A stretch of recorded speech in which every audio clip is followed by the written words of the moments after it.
Well, good evening. I'm Camille Nash, and welcome to the Bullpen. So, listen, here at the Bullpen, we talk everything media, ministry, money, and the marketplace. And if you've been on this journey with me for any length of time, you know that I have this affinity for whales. And I can't tell you that it was birthed out of some tremendous story where the violins are like ringing in the background. Nope, that wasn't the story, but it actually did feel this great opportunity where I was in conversation and have been in conversation with a lot of people in boardrooms, courtrooms, and a lot of social media rooms. And I got to tell you, I really got tired of hearing men attempt to tell women how to live their lives and women attempting to tell men how they should live their lives. So I thought, why not create a space where I could invite men from all around the world to talk to other men about how to live their lives and how to thrive, and not just thrive, but how to win at thriving and live a life that's whole, healthy, alive, thriving, and not just surviving. So that's where the bullpen all began. And I got to tell you, tonight, I thought about this gentleman and having a conversation about Black excellence.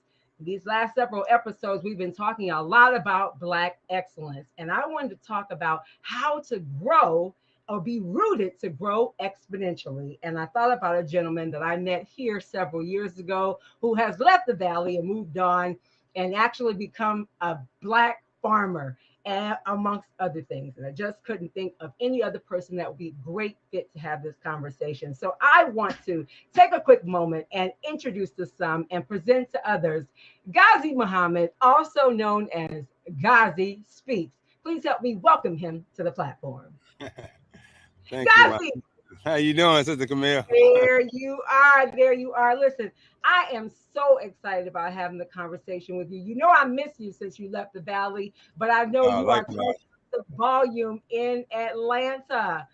So, welcome to the bullpen. And really just want to talk a lot tonight about some of the things that you've been doing because you have a remarkable story of not only excellence, but how to really become rooted and more so how to grow exponentially. Before we get into some of those things, even talking about your early years, what are you up to right now?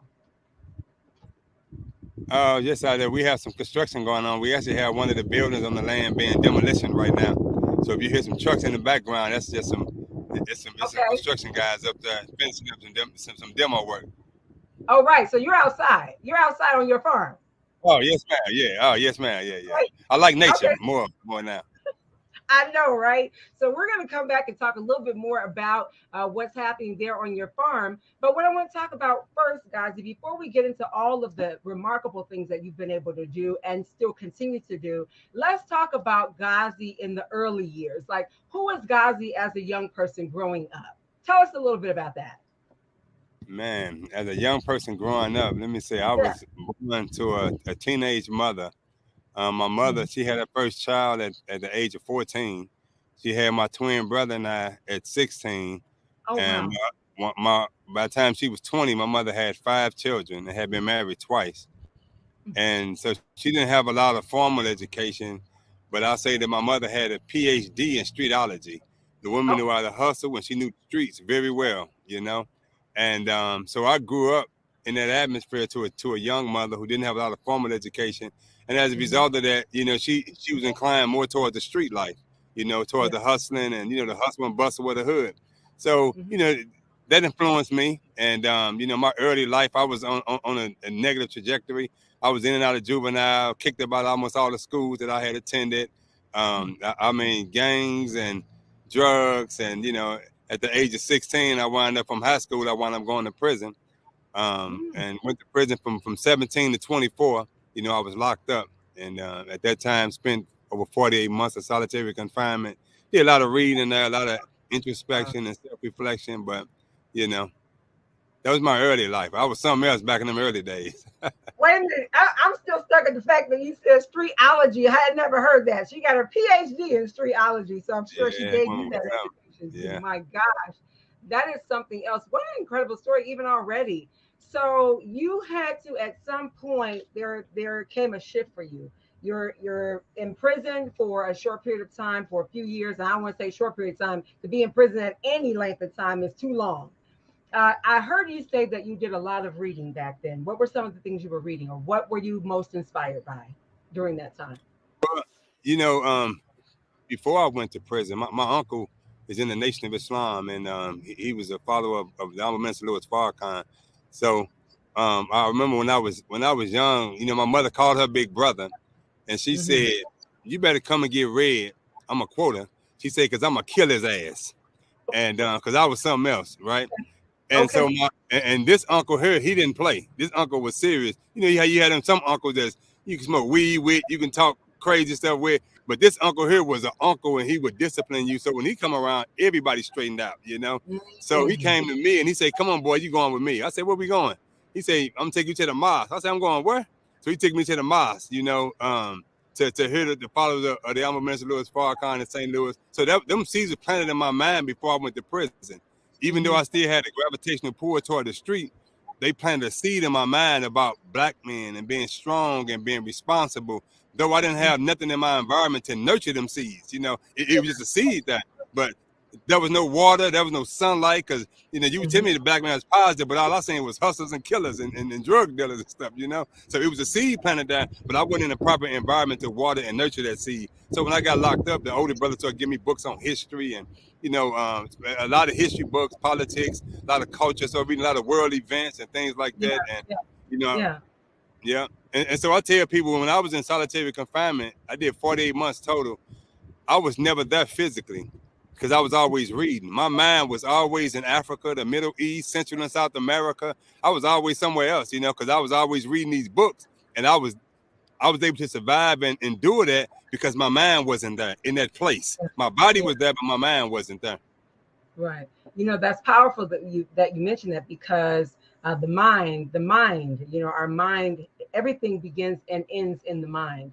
And I remember reading years ago about a gentleman that wanted to golf, and he had been imprisoned, and he had never played golf a day in his life. And without going into that long story, I just remember that when he came, once he was released, he went to play and went on to earn medals and actually compete wonderfully in the space of golf, but had never played. He played it only in his mind first. So I love what you said about just although you were there physically, mentally, you were already gone. So as you began to get exposed to another level of thinking in vast arenas or vast areas of knowledge, expanding the way you think, expanding the way you show up. What was it like to transition outside of bars? I mean, I always hear a lot. I hear a lot of stories about attempting to diminish recidivism. So I know there's a lot that has to happen for folks when they come out of being in the prison system to reinvent themselves to a degree in the world, in the regular world. So what were some things you had to do right away? Oh, that was rough. I tell you, that Yeah, transition period was very, very rough because yeah. I went to prison from high school, so I didn't have a lot of work experience. And Oh I wow. come out, I'm 24 years old. I come out, and I was gone for a long time, so I came out immediately producing babies. Oh you know, wow. Wait. So you were gone how long? You said, I know you said seven 48 months. years. Oh, Yeah, 7 years. 7 years. Okay. Wow. And Okay. and so when I came home, I had a baby actually every year for the first 4 years. And Wow. these was about two different sisters. And I wound up getting custody of all four of these children when they was babies. And so I was a single dad for 6 years, Hmm. before I wound up getting married to my ex-wife. And but that period was rough. When I came home, I didn't have no work experience. Didn't nobody want to hire you. I'm putting applications in. Don't nobody want to hire you. And then I still had that institutionalized mentality. Certain things I just wouldn't take. So the supervisor would say certain things, and I would snap, like what, Okay. you know, and Yeah. Mm. So I'm thinking about you being rooted though. So as you walk out with all of this new knowledge and new way of thinking, you're still to some degree imprisoned to some degree because of the experiences. Yet, what was the switch for you? Like, what did it take for you to switch what you were experiencing on the outside? I mean, you said four babies, right? Four babies in 4 years, and I didn't know you were a twin. By the way, I have twins. I didn't know oh that. yes, The first ma'am. thing. So Yeah. so four children, first 4 years. I mean, pretty standard, right? You're like, okay, but you said you went away when you did go away. You were much younger. So, what was that like? I know you said it was hard. So, what are some of the first steps you took? To, So and that's an excellent question, and I'm just give me a little minute to talk about this question because I love that question you just asked. okay, So okay. when I was locked up, um, my mother was, when I was coming up, she was a go-to person, right? And I Mm-hmm. love to talk about my mother. She transitioned now. May God be pleased with her. But she was a go-to person. Like, if you had some static, hell, call Cherry. She gonna come with them two pistols. She knew how to handle her business. She was from the streets. If your daughter got pregnant at a young age, call Cherry. She was an OG at getting pregnant. She knew exactly what to do about that. My mother was the type, if your water got turned off in the hood, call Cherry. She knew how to turn your water back on. She was that kind of person. So I grew up, that was my shero. My mother was the person that Right. everybody went to. But when I got locked up, my mother wasn't there, right? I used to Yeah. collect call from the Department of Correction, collect call, Mm-hmm. click. And I'm like, damn, I'm writing letters. She wasn't responding. But what happened was my mother, she was a hustler, but she started getting high on her own supply. And she got addicted to drugs, to crack cocaine. She struggled with crack cocaine for over 20 years prior to her death. Even to on her deathbed, she still struggled with crack cocaine. And she was out there bad, like she's really addicted. But I didn't know that. I'm thinking that my mother just abandoned me. She just gave up on me. So in my mind, I'm like, hell, you was there for everybody else when I was growing up. But when I get in trouble, you ain't there for me. So I actually developed a hatred for my mother. And Oh I wow. disconnected myself emotionally totally from the outside world. And I tell people, if my mother would have been chopped up and eaten by a serial killer when I was in prison, if I would have cried, and that's a big if, I would have cried because my logic told me that's your mama, boy, you should feel something. But emotionally, I had divorced myself from the outside world, right? But so I became robotic and I functioned off straight logic. It wasn't no emotional, no nothing. I was just straight function off logic and mind. But when I Mm-hmm. came home and I got my children, I believe that God granted me custody of my children because what they did for me was they reactivated a part of my humanity that prison robbed from me. You see, because I Wow. had to be concerned about somebody else other than myself. I had to love and be compassionate about somebody other than my. It wasn't me against the world. Mm-hmm. I had to be concerned about these four now, and they reawakening me, started a new journey of an emotional reawakening that prison had straight took from me. Mm.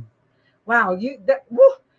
Ghazi right there. I feel like I wanted you just threw me back with a lot of that. My goodness. I didn't so I imagine when you hear men, especially men talk about there's a common thread I hear often about men and their boys and their moms. Everybody just assumes that every young man has have a great relationship with their mom. And you said that definitely was not the case. And you were very honest about that. So I do appreciate your candor. But my goodness, when you say that you believe that God used those four children to help rebirth an emotional humanity towards life, birth out of your children. Let's dig into that a little bit. What was that experience like for you at the beginning? As you're because that's tough to go from a drought to now oversaturated with love, with Right, attention, with emotional connection. That's a lot to happen all in a matter of 4 years. right. Now that you've got custody of these children, how are you taking that in, and what type of support did you have to do it? That was again rough. It was one of Yeah. them critical times in my life that definitely shaped and reshaped and molded me as a man. Mm, I didn't have a lot of family support, really not our support. Period. It's something about our community. We talk a lot, but things is what they is, and the kind of support that could have come. I didn't hmm really want certain kind of support. Like some of my family was still in the streets, so Okay. I didn't want to take my children over there to watch them or nothing like that because yeah, somebody might come out and do a drive by at any time. Police might kick in or something. So I didn't want to put my children in those type of Right. atmospheres. So Exactly. there was some support there, but not wholesome support. Not the kind of support I wanted to, relegate my children to because I come up in that world. So I didn't want to, I wanted them to see something different. But it Yeah. was something, we went through a period of homelessness, for a few months. I was living in vacant buildings with my four children. When I see that movie on Will Smith, and him and that one boy. I mean, I had Yeah. now all my children are grown now. They doing pretty good. Girl, they wholesome, and I got grandbabies and all kind of stuff. And Right. we often talk about that experience, us living in vacant buildings and eating honey buns for breakfast. And I gotta, it was trying, but those experiences what shaped me. I kept moving and I kept being motivated because I wanted to do something for them. I wanted them to see a world that I didn't know or I didn't see. Yeah, I love what you said about the desire a few men I've talked to up until now, I hear a common thread there about the re-exposure or reintroduction to something that they've never seen before. So I can only imagine, we certainly know it hasn't been I won't say a bed of roses because roses aren't good or easy to lay on, but we know that it hasn't been all cream. And with that being said, when you talk about reintroducing or developing, creating something anew for them, you still had to find somebody, somewhere, somehow, some mentor, something. Right. Uh, you had to find someone that was able to give you an example or model the behavior or mentor, even that could help assist you on the journey with the four children. I know you were exposing yourself to areas and spaces and different avenues that could garner that, but what did that really look like for you to say, okay, look, we need to find somebody that can model the behavior for us, because you didn't have it in close connection with family or even maybe some of the friends, because you wanted to introduce them to a whole nother life, a whole nother world.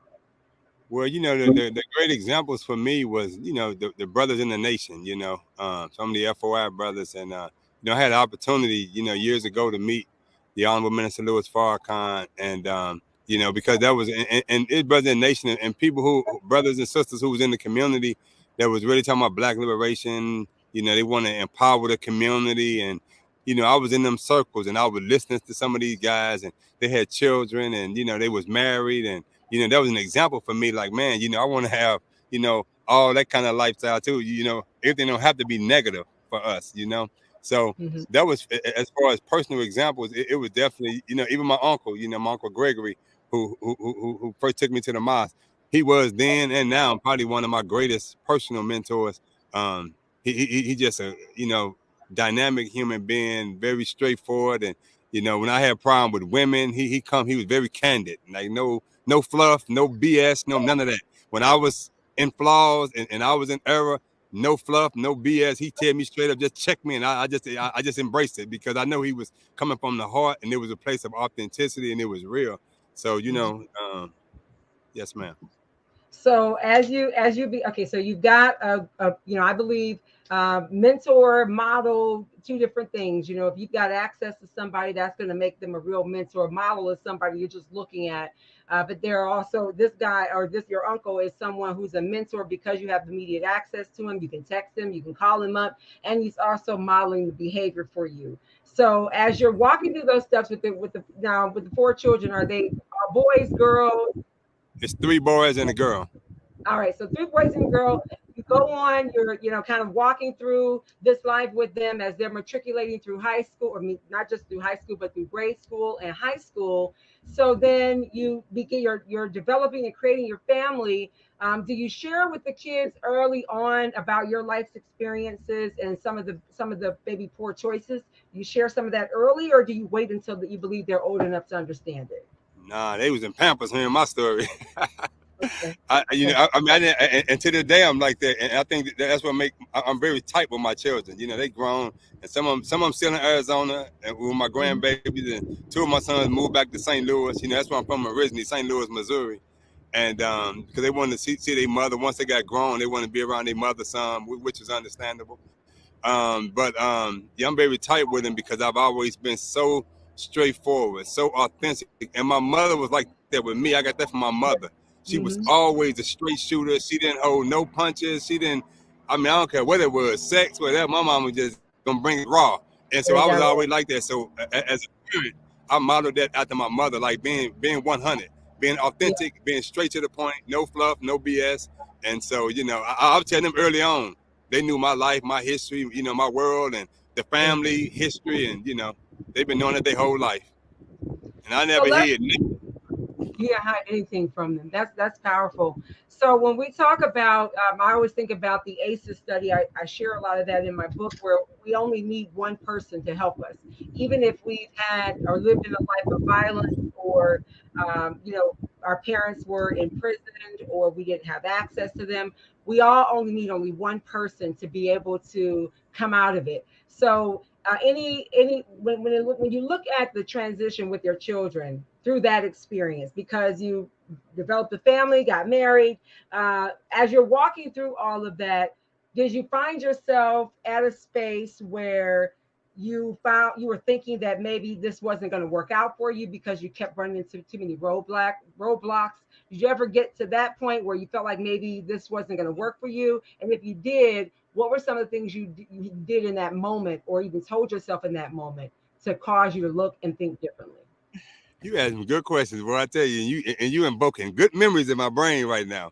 So I'm gonna tell you, at that point, I remember I had got a job. You know, it was rough when you got felonies. Nobody want to hire you for real, right? But Exactly. I had got Exactly. a job at an ice cream packing place in St. Louis. And this is back in the '90s. And Hmm. at that time, they was paying like $14 an hour. And I think minimum wage was like $5, $6 back in them days. So that was some good money. But Yeah. I got hired on through a temporary agency, and it was like $10, $11 an hour they was paying me. Okay, and so they told me if you work good, then the people may hire you on permanently. So I said, Mhm. okay, good. I'm coming to work on time. I'm leaving. I'm very cordial with everybody. I'm proficient in my work. I'm respectful and everything. And so one day they called me up in HR, and they come in HR. I'm like, man, these people finna hire me. I'm feeling good. I'm feeling confident because all the Right. supervisors like me and stuff. But I go in HR. Oh, it was a game changer though. I sit down, and there was a lady, a Caucasian lady. She say, we've been going over your file. We talked to all your supervisors. You're an excellent employee. You're always very punctual. You're here on time. You leave late. You help other employees and this and that. So she building me up. I'm like, oh man, I got Right. this. Boy. I got these You're children. excited. I'm gonna take Right. care of it. But then she dropped a damn bomb on me. She said, however, we did a background check and we Okay. found out you've been to prison and we have to let you go. I say, you fired me? I mean, she built me up like I'm finna be the supervisor. And then she drop a bomb and say, we about to fire you. Now here I am, my eyes watered with pain. And I said something to that lady. I don't know if I want to say it on your show, but I said Right. something Right. crazy to that lady. But it boiled down to like, see, I'll be the one that will rob you when you go out to your car because I came out there trying to do right, and society still holding something for me when I was a teenager. But I said some other words. Now I went home that day and I was heated. Now in my mind, I got family members who in the street. They hustling, they making money. So in Mhm. my mind, I'm like, I got babies. I ain't know. I'm logical. My mind logical. So it's mathematics. It got to add up. I need Pampers. I need milk. I need this. So of course, Yeah. at that point, I'm at the crossroads. I'm gonna go back to the streets, right? I go Yeah. home. And my son, my oldest son now, he was in Pampers, and I got home and he was crying. I picked him up and things like that. I'm heated. My mind racing, and there was a newspaper on the table. I picked the newspaper up and it was job ads, and I seen a Okay. job ad that said if you work with gang members, it was a gang task force coordinator. Oh And they yeah. and I say, oh man, I looked at it, say, but you had to have a bachelor's degree. So all I got is a GED from penitentiary. That's all the education I had, right? But Okay. it's a bachelor's degree or equivalent experience. Now the 7 years I was down, I mentor other young men. I help them get their GED. I work with young guys. Like once I started reading and changing my mind, I found my passion in prison with helping people, right? So I Yeah. say, oh Right. man, I can do this. So I go and I call and I apply for the interview. So I'm gonna tell you, at that time, I didn't know my suit size, none of that. I went to a thrift store and bought a suit for like $5. And All this right. suit here, I held it up. It looked like it can fit me. So hell, I bought it. I ain't tried on or nothing. When I got to here come the interview day. I go to interview. This shirt is so big on my neck, it's hanging all down, and the tie and the pants all down in the crouch area. I had to put holes in my belt to hold them pants together. And then, I mean, Wow. this suit was like for somebody like 5 times my size, like right, same height but real big. But I go to Yeah. this interview, and when I go to the interview, it's like 4 or 5 other guys here. These guys like immaculately dressed. They Of socks matching course. their ties. They got portfolios and attache cases, and I'm looking like a little bum. I say, oh man, these people ain't finna hire me. So I wind up, I'm finna get up and leave. Right. But as I'm finna leave, the man say Muhammad. I say, damn. So Uh, I say, oh, let me go on up in here. I'm sorry if I'm cussing, but and so I'm gonna go up in there. I going up in the interview, and I didn't want to go through the same thing I just experienced with this other place. And so I tell the man up front, I say, hey, look, man, I'm gonna tell you straight up. I've been in prison when I was young. I just want to be honest with that, be upfront. I had worked with a lot of young people when I was locked up, this and that. And so the interview went well. And in about 2 weeks, they called me back. And somebody said, when they call you a second interview, these people like you. I say, wow. Right. When I go to the second interview, they tell me, they say, look, man, you ain't got the education or the experience that none of these guys got. On this team, all these guys are college graduates. He said, Right. but the element that we're dealing with in St. Louis, we're dealing with the worst young black youth, especially black male in the city of St. Right. Louis. We need somebody that can relate to them. So they say, we think you'll be a great addition to the team. And they wind up hiring me. And it was a nonprofit organization, St. Louis Caring Communities, and there was like hundreds and hundreds of black people work there, social psychiatrists, therapists, drug Yeah. counselors, all kinds of people, educators and stuff. And Right. that was a shift for me, and it started me down the path of working with nonprofits and going to the schools, and they found out I can speak a little bit, so they started sending me around to different high schools speaking, and that Mhm. just changed the trajectory of my life. That one opportunity that I didn't think I was qualified for because of my Mhm. external, but my internal was highly qualified for it. But Come on. externally, I was not qualified. So on paper, and with somebody looking at you, they would assume, oh no, he's definitely not the one. But Right, oh, when God has a plan, right? So you were exactly what was needed. And what's really important about that is that sometimes, especially those of you men out there that are listening, that's the whole point of the bullpen. So you can hear it from another man. With no fluff here, just straight talk. And it's more or less so that you can see yourself in these stories, and even in what you just said about the fact that you tried to cancel your own self. You tried to take yourself out of the equation, and yet the door swung right open. So I know a lot happened during that time, changing people's lives. And the bigger piece of it all is you thought you were changing their lives, but your life was being consistently crafted and rearranged in the right, midst of it all. right. So you're helping change the trajectory of these young folks' lives. You probably saw a lot of them come and go, because when you're talking about that level of crime, everybody doesn't come out unscathed. Right. So let's talk about as you're building your family and you all are walking through this. What's the next step for you when it comes to walking into the next level of your calling and what you do in terms of helping change and turn people's lives around? What's next for you after that? After you walk through all of these with these young folks, how long do you do that, and what comes after it? So I worked with young people for several years, and Mhm. then the nonprofit wound up losing they grant money or something, so they dismantled the whole program. But by that time, I had enough experience, and I had developed a Mhm. mentoring program within the nonprofit that they allowed me Yeah. to operate in one of the worst high schools in St. Louis at that time, Beaumont High School, Oh and wow. so I was familiar with doing my own mentoring program. So I spark out and started doing my own mentoring programs. And I did that for many years. And what I did was I realized something. Um, it was easy to attract these young guys to listen to us. That wasn't really hard for us because we was able to relate to them. I was bringing in guys I knew from prison and from the streets and who had changed their lives around, who can Okay. identify but also give model a better example. Yes, And of course. and I would bring them into the schools and we would talk to these young guys. But what I what I realized our flaw was we was giving them good history. We tell them the black man is great and Africa was a great civilization and all that, but we weren't Hmm. showing them how to make no money. Because Okay. a lot of these guys here, they walking around the hood knowing Imhotep, but they broke. And so now because they broke and they want material things, they incline toward the street life. And so we lost a lot who was getting killed and going to prison because they wanted to sell drugs. So what I did was I developed a hauling company in the like later part of the 90s where and all the employees we had 8 employees at the height of the company and full-time employees and about 6 or 7 part-time.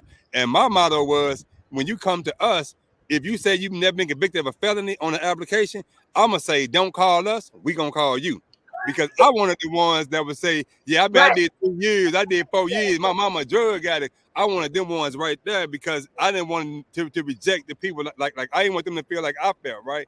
So we had Yeah. a hauling company. I started doing hauling, had dump trucks and trailers, and I got some good contracts. And then I started a security company because I always had an entrepreneurial mindset. Got that from my mama too, probably because Mhm. she was a hustler.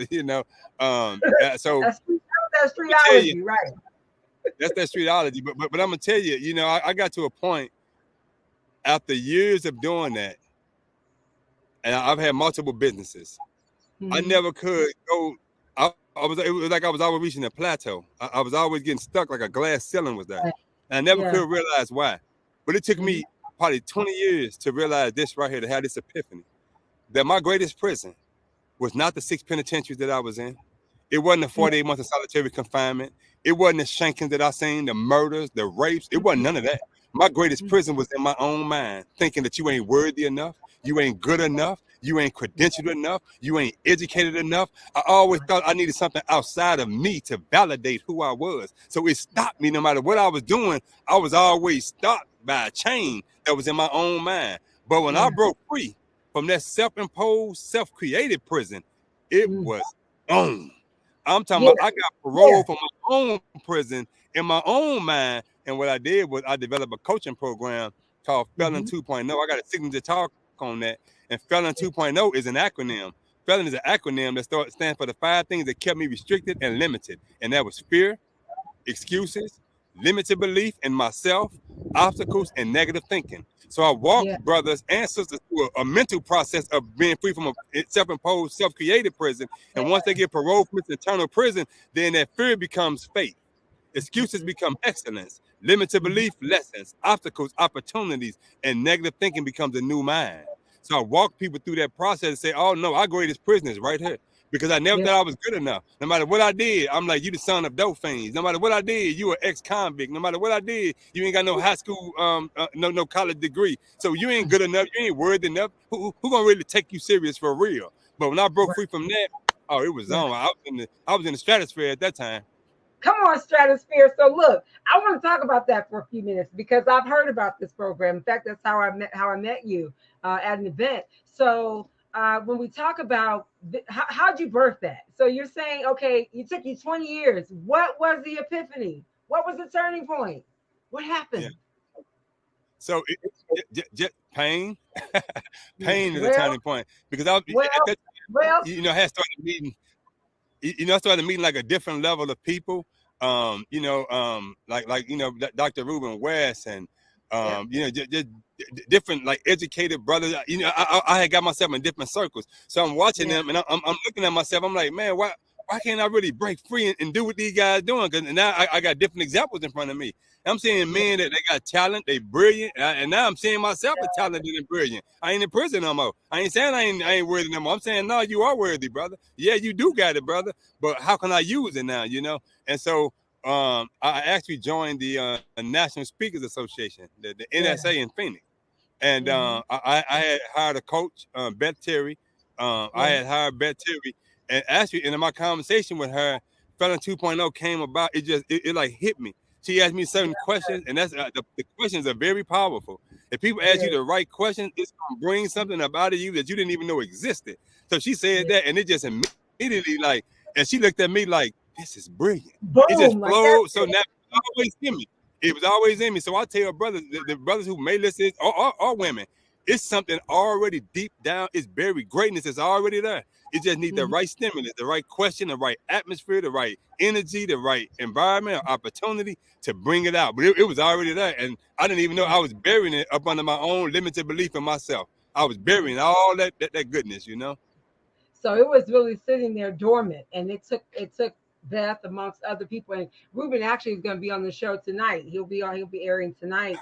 Oh As well, yeah, powerful brother, powerful brother. I love yeah, Ruben yeah. amongst other folks. And the point is that something you said that I believe is very important for all of us. It is the company that we keep, the proximity. Proximity is very important. It's critical. A lot of folks don't think it matters, but it matters so much because birds of a feather do flock together. You're not going to see just any old robin or any old bird flying with an eagle. They can't even handle the heights. Right. So what's important about that though is that you still put yourself in a position to be able to hear her, because 20 years you're going around and around the mulberry bush, and there's somebody listening tonight who's in that same position. And sometimes you can have all of the tools. Like, you can sometimes have people that believe in you more than you believe in yourself, but because you've not done it, or because you haven't had the example in front of you to see it walked out, to see it actually illuminated in your own life, you can't believe it's possible. So what I want to ask you before we switch gears is, I want to know what you felt like that day that you put that together and the very first time you presented that program.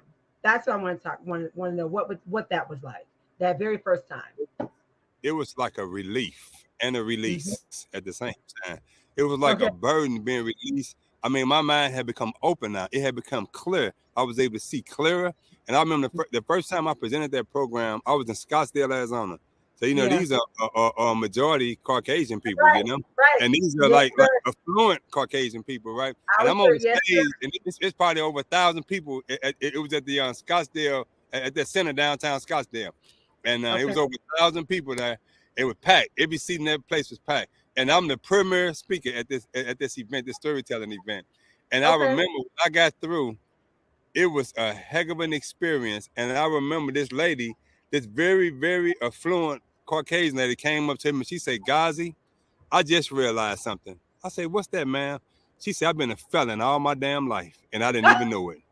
She got all this money, and she let me know that I've been a felon, and she said I need to be free.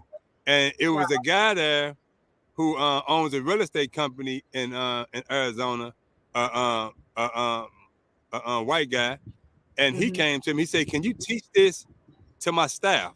I said, "Yeah, I Yeah. can teach it to your staff." So Yeah. he brought me in to do a workshop, and I'm gonna tell you something. And like my wife now, my wife now, I put together Yeah. the email to send to him, and I had my wife look over the email. Now, Hmm. even though I was out of prison, mentally I was in the halfway house a little bit, right? So I was still a little doubtful on some things, right? Mentally, I was Yeah. still in the halfway house, right? So I put the Right. email together, and I put together a price on what I was gonna charge. So my wife looked at the email, and she fixed it up. She got corporate experience, and she polished it Right. up. Exactly. Then Exactly. but she doubled the price and pushed send on that button. I said, "Oh, what the hell you know? Hold on." Because Right. I'm thinking like, you ain't gonna, I'm trying to get this job. Did you know that Right. man called me back within 5 minutes and say, "Oh yeah, that price is excellent."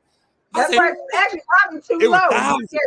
Uh I huh. said, "Huh?" I just couldn't believe that, And I go into this office, it ain't nothing but white men. Everybody in there is a white male, corporate white male. And when I got through with a 4-hour workshop with them, this is what the owner said to me.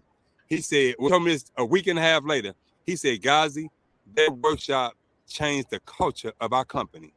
He said, Wow. "Now these guys say certain things, and it's a joke in the company now. They would say that's a Ghaziism right there. That's what they Okay. would say. Okay. So Oh, and that just really took me to another level because I was thinking, I want to really share something about Ruben West because that brother was very pivotal in my yeah. life and really changing things. If I can, just for a few minutes, talk about Ruben West, Yeah. just Oh for a yeah. minute. Absolutely. So Absolutely. I met Dr. West, Pat Gillum there in Hmm. Phoenix Yep. with the Sisterhood Extravaganza. So Yep. they was I having know an him. event in the Biltmore area where they was Uh-huh. honoring 40 men who made a difference in the community and the world.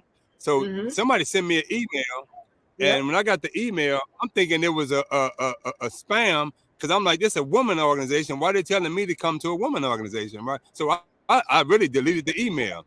So it was on a Right. Friday. Someone called me and said, "Brother Ghazi, we sent you a few emails. We want to know will you be attending the luncheon?"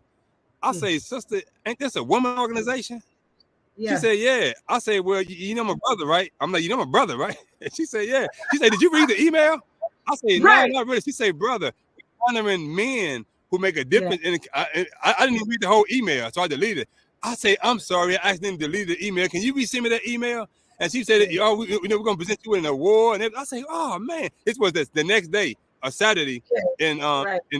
Ruben West, Dr. Ruben West, was the keynote speaker here at this event.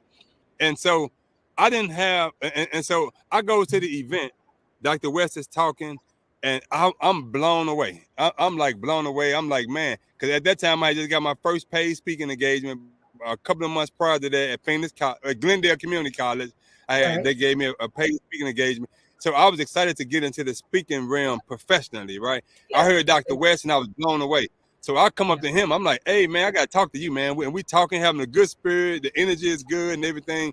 And Dr. West called when he left Phoenix and went back to his hometown. Called me Sunday morning.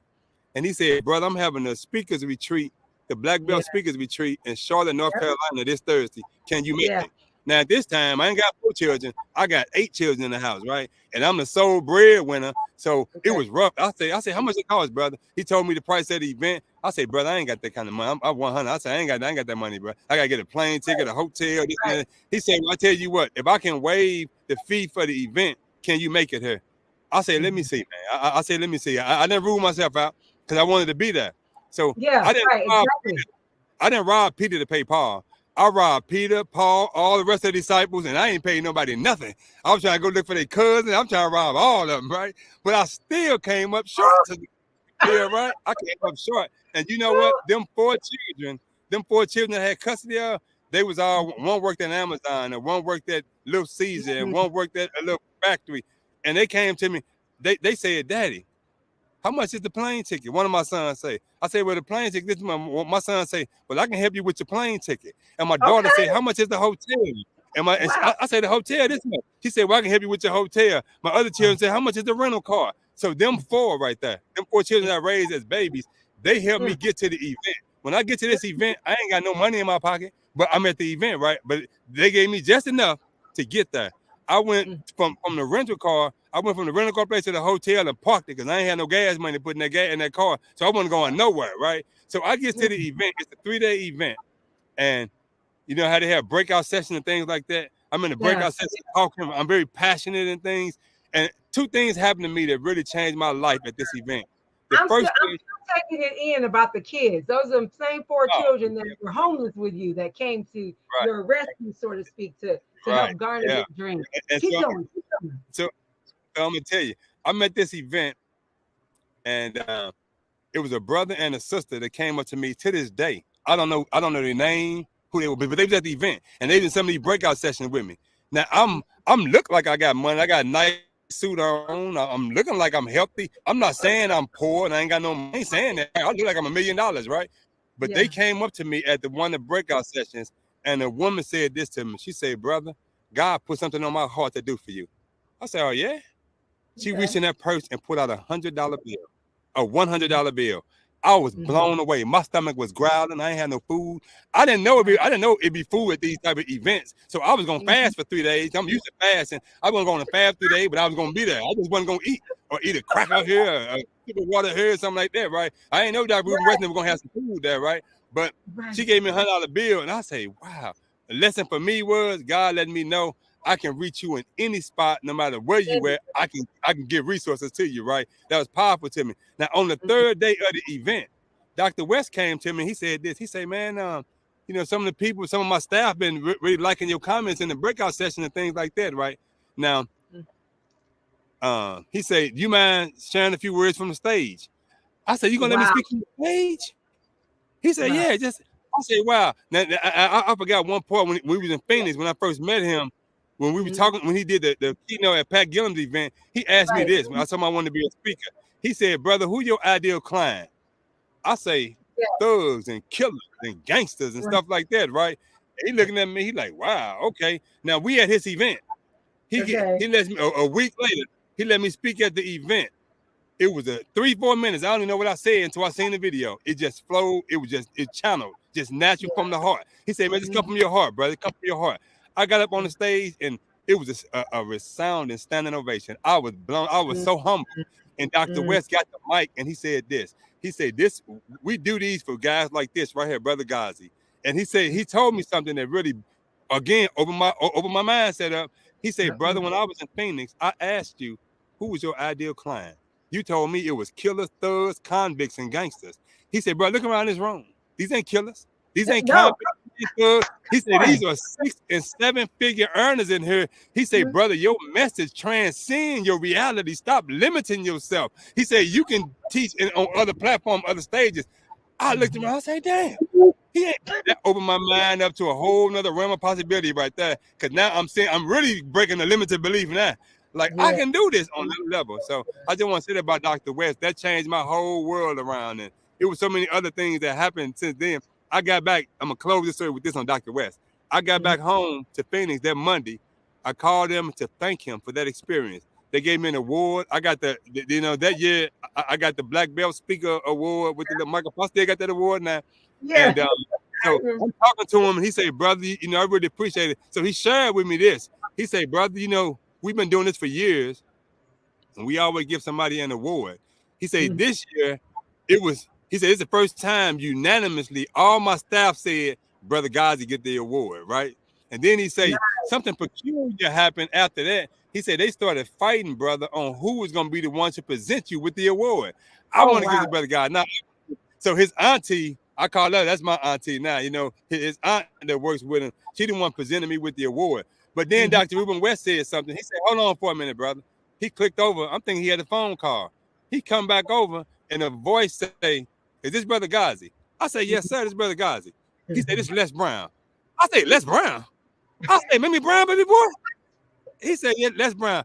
I was Dr. West had called Les Brown, introduced me to Les Brown, right? And I Yeah. say, dude, when I was in prison, we had one VHS tape of you, and I Yeah. forgot the Zig Ziglar. I used to go in the Yeah. prison library and watch that videotape over and over. Les Brown, his story. Wow. So he inspired me to be a more. I say I Mm. was blown away. So all that came through Dr. Ruben West. And much Woo. love and respect for that brother there. Yeah, that's so good. My gosh, that is a really powerful testament to how all of the pieces come together and proximity, like I said before, because he could see something that you couldn't see for yourself, but then you walk right into it. And I can only imagine what you felt like when it comes to then having the opportunity to hear Les Brown on the other end of the phone. What a tremendous experience. I want to now look at, because our time is almost up. Who knew? It just goes so fast because Right. it's so good. I want to switch over to have you share with our audience a little bit of how you've taken all of these nuggets, all of what's happened to you over really the last 5 years or so, and you made a huge leap of faith to uproot from here in the valley in Arizona and move out to Georgia. And it was definitely a leap of faith for you and your wife, but you all have made tremendous strides. And I'm going to ask you to share with our audience specifically what that was like for you to uproot, then to create new roots in a whole nother state and create exponential growth, which I'm going to have you share with our audience on your own now.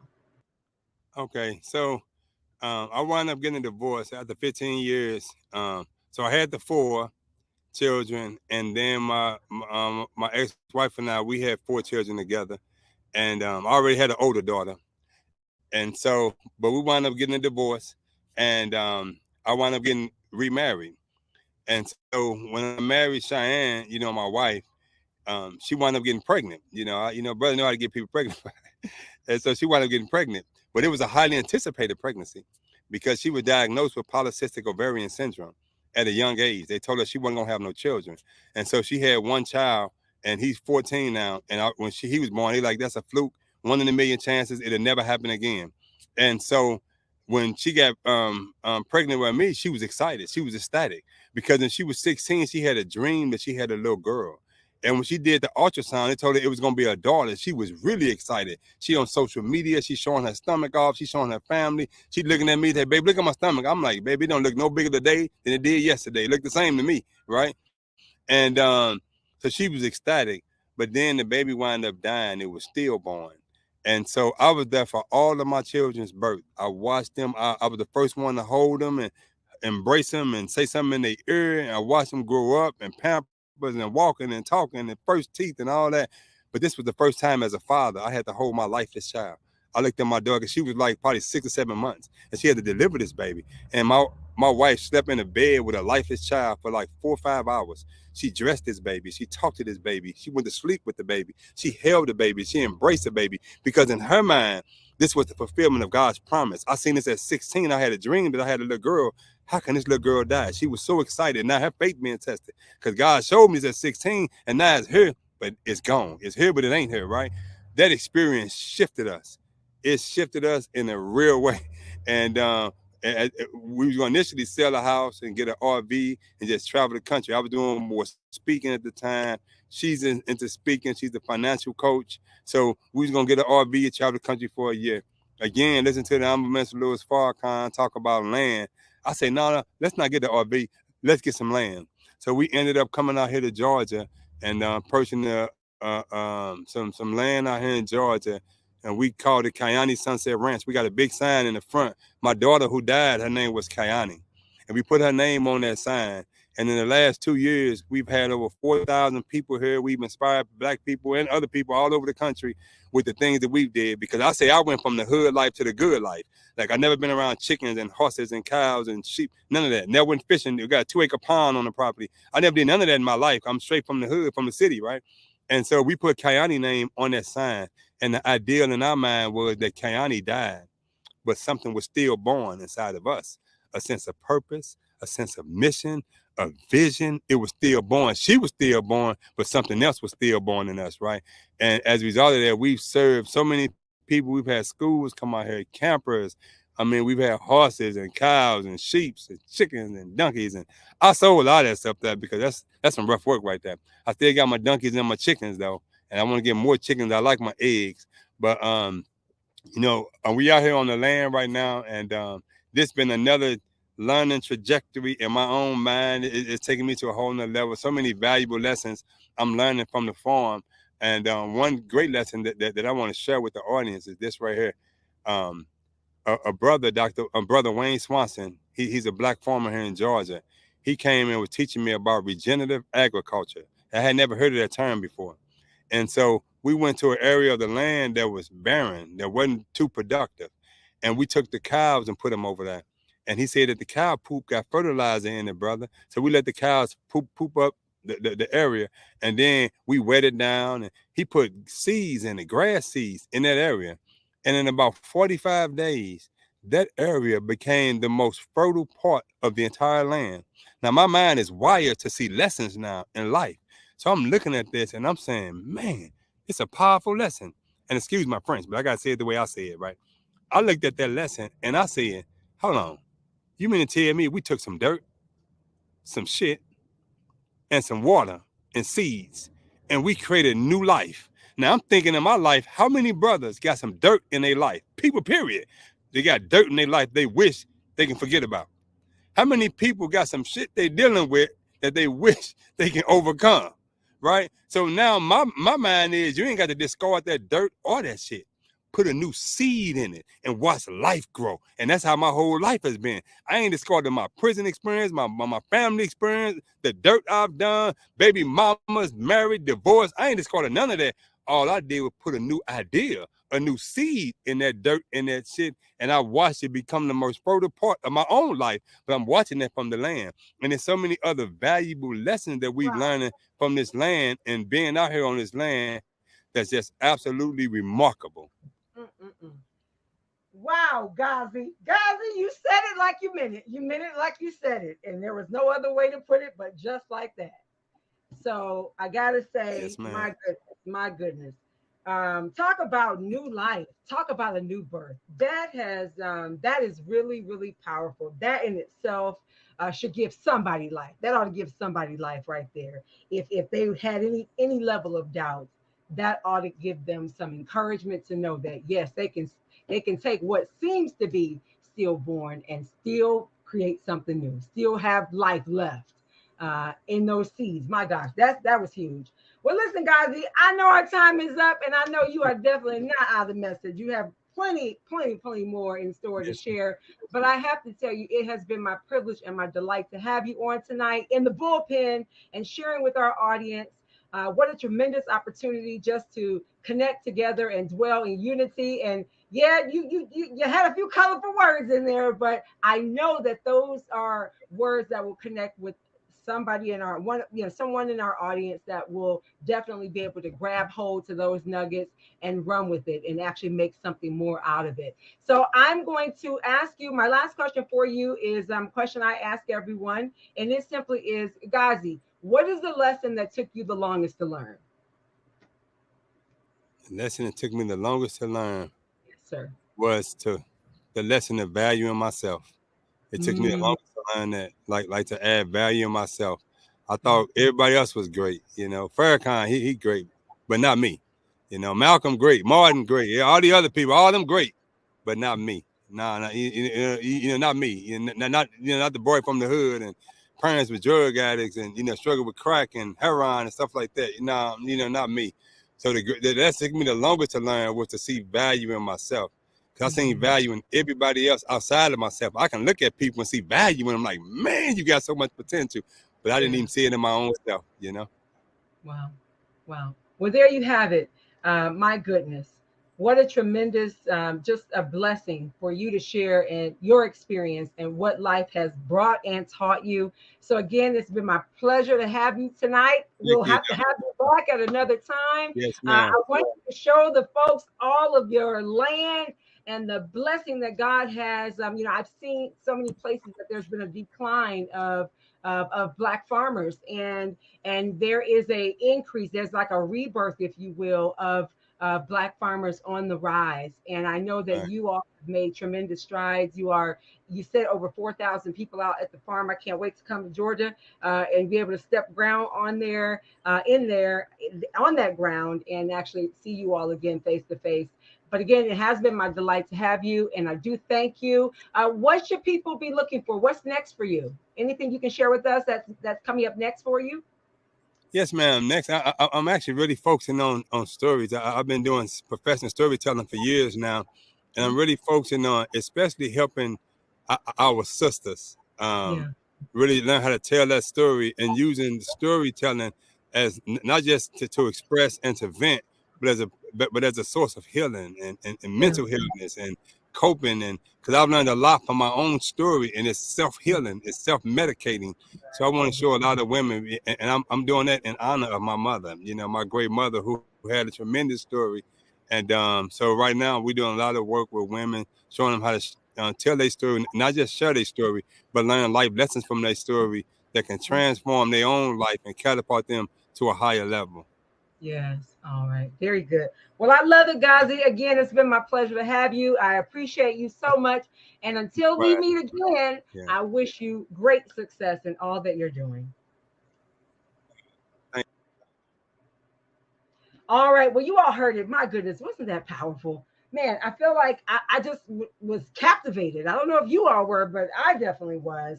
Talk about being imprisoned in your mind. I really just want to leave one little will theory tonight, and that is I want us to be mindful, to strongly think about the importance of our own self healing. God is our healer, of course, yet there's work that we have to do. And what he said so powerfully, I don't need to repeat him. You can go back and listen, where he talked about being imprisoned in our own minds. So I hope that's not your story. I hope that is not where you are. If you are, take those words from Ghazi, the colorful ones included, and look for the messaging and how it can help turn your life around. And otherwise, I want to thank you again tonight for being in the bullpen with us. We're going to continue having these tough conversations, even in the spaces that challenge us the most. We're going to continue to have them. So I want to encourage you, if you've not, make sure you go over to Facebook and join the Facebook Bullpen Show, the Bullpen Show with me, Camille Nash, your host. And also, if you have been enjoying this live, be sure to like, comment, invite someone, and oh, don't forget to subscribe. Otherwise, I will see you in our very next episode. Have a great night.